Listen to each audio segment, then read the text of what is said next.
If you have an email address, chances are you get these little email marketing newsletters, and they can come off as spam. If you're not buying anything from them or you find them annoying and they clutter up your inbox, here is how to get rid of them. They certainly don't make it easy. All you really have to do is generally at the very bottom of the little newsletter, down towards the bottom in very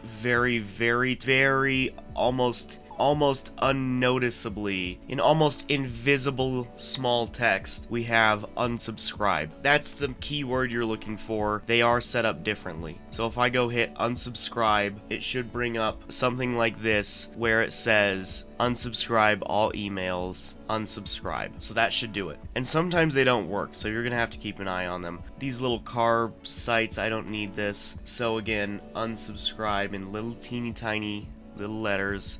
Again, this is called email marketing. Companies do this because they believe that by directly collecting your email and marketing directly to you, they can get more sales. For someone like me, I personally don't spend money unless I decide that I need something. So being marketed to isn't something that can really happen. So if you're in the same boat, or you just find these really annoying, or you don't have any money to spend, or you just want to stop getting them, that is exactly how to do it. Places like Netflix even use it, and same thing, Netflix right here, unsubscribe. I don't need your suggestions. You can avoid them when you're signing up because they sort of trick you into signing up for the newsletter. So usually when you're creating an account, towards the end you'll have something that says, alright, agree to these terms and conditions. Do you want to receive updates about this, that, and that? And that will be their newsletter. So if you don't want these in the future, then definitely say no. They try really hard. All I want is do not send me any emails,